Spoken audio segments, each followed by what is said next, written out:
So, Erik, I wanted to ask you, because this has been a subject on my show recently. Can you see a world where Oregon, with a first-year starting quarterback and, enough youth to where even Dan Lanning is, acknowledging, there are a lot of young players on this team. I know their win total is really high, the highest in college football at 10.5. I struggle to see him going 12-0. I do too. I guess that it is, if everything, and I mean like, so I just feel like so many things. It has to be perfect in September is the problem. Yeah, you gotta be perfect. Do you remember last September? Yeah, I do. I was there. That came up in my mentions recently. Was your response after Idaho? Yeah, your 45 seconds. I was like, yeah, that's what we were feeling. Yeah, it wasn't great, and so I feel more the ceiling's 11-1. Some people feel 12-0, but the odds makers, our friends at FanDuel, have Oregon like minus 320, which is a huge favorite to win 10 or more games, which is a lot. Are you in that headspace of, man, 9-3 would be a shocker with this team? Well, I'll just say I'm 11-1. That's what I've put out there. I did a story. I talked about it on my podcast. Like 11-1 is where I'm at. We also had this conversation yesterday, which is the one I've had in the podcast and on the website, Duck Territory. Go check it out. Of Penn State's an easy game to pick a loss from. It doesn't mean they're gonna lose. Like there's a world where they win that game. There's absolutely a world. Spencer. I think if Oregon wins that game, it would say a lot about Oregon. To me, that would say more in the negative about Penn State. They should be further along than Oregon. Yes, based upon what they're returning and the continuity. And it's game 5. If it were game 9, yeah. I said that last night. I agree. I totally agree. If that was game 9, if this was played in November, if you switch this, swap this, whatever the words are. Those are synonyms, but they're keep similar.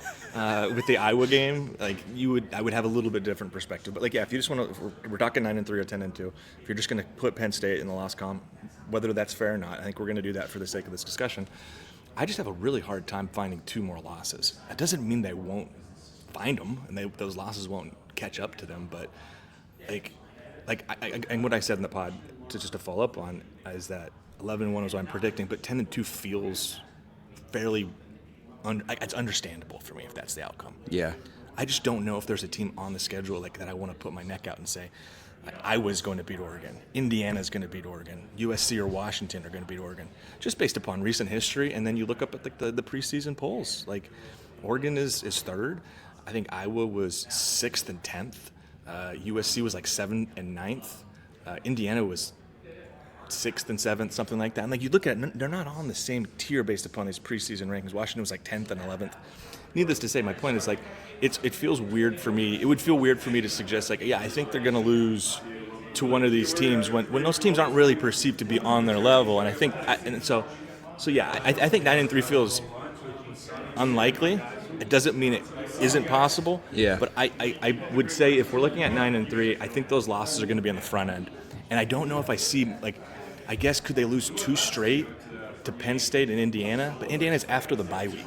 Yeah, at home. I just don't see them losing at home. Here's the thing. Here's the thing. I think I'm with you on the home games. I have to see a lot to pick Oregon to lose a home game, because when I think about the only loss at home in the Dan Lanning era is to a first-round quarterback with 3 NFL receivers by 3 points, where their quarterback got hurt in his first year as a head coach, and the situational football, which I think is been the biggest area of growth for Dan Lanning and staff over the last couple of years.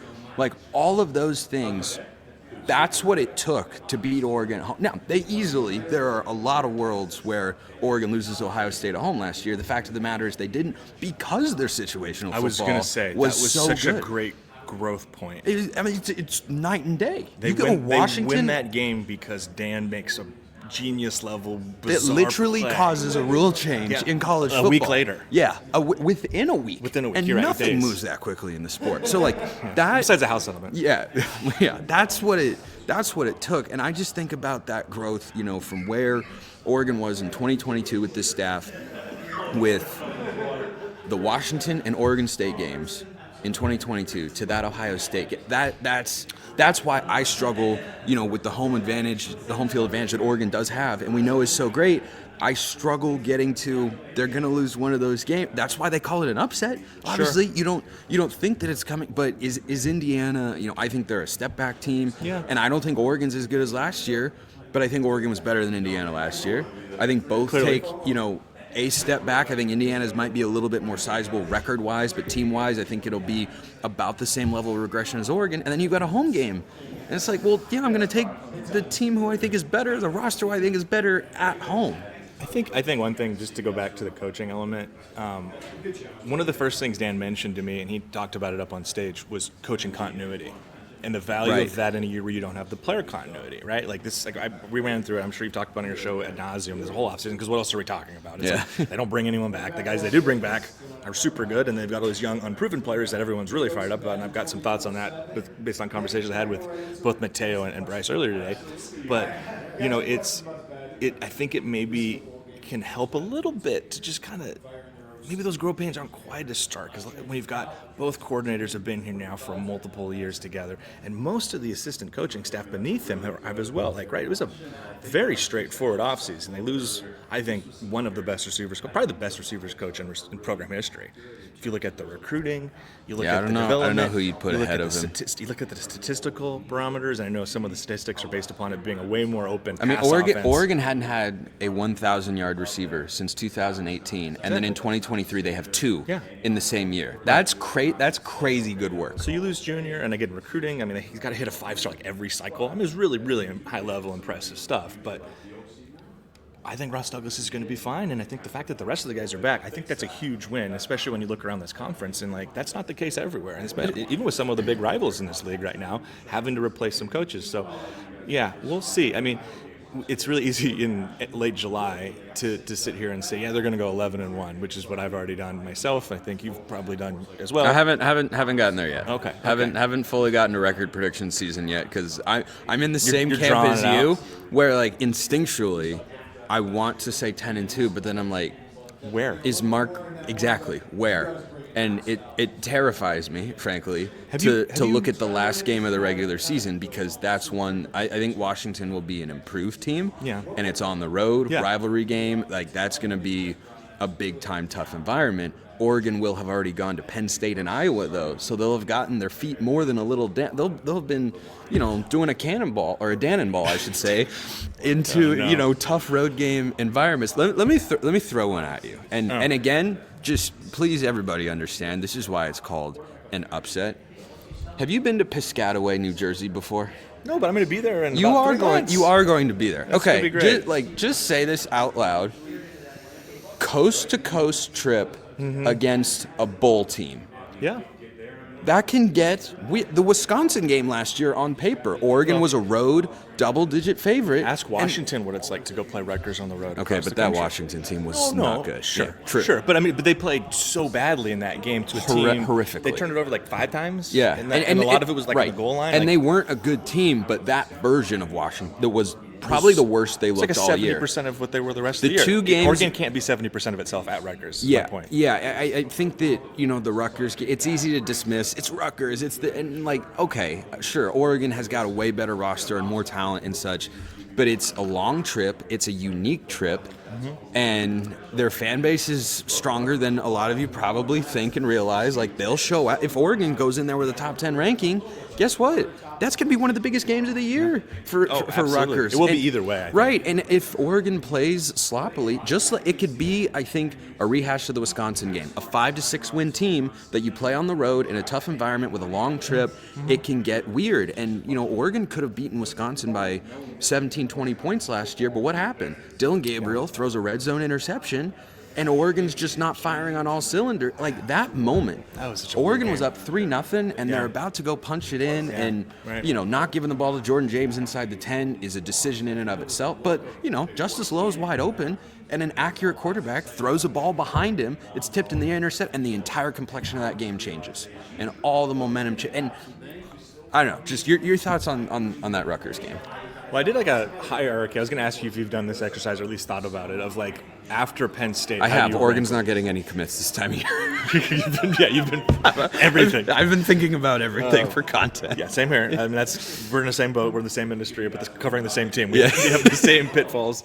But I've done that. Actually, I've updated this twice now. The updated rankings of the opponents. Yeah. And I've got Iowa as the number 2, pretty clear cut, because on the road, Kinnick's a really tough place, and Mark Gronowski's the most interesting player on the schedule for me almost on the entire season. Yeah. Because I was a good quarterback away from being legitimately competitive with just about anybody on the schedule. By the way, their offense took a major step forward. They did, with a lesser quarterback. Probably, yeah. I think Gronowski's better. I mean, we'll see. You know, Oregon's had 2 FCS quarterbacks. He comes from South Dakota State. You know, Two national championships. True. Was the Walter Payton Award winner. At one end of the spectrum for Oregon's FCS quarterbacks is Vernon Adams, and at the other end is Dakota Prukop. What a fun back-to-back that was. These are very. Hey, this worked out great last time. Let's do it again. Let's go back to the Big Sky. And then they did, and it was like, yeah, okay, this didn't go as planned.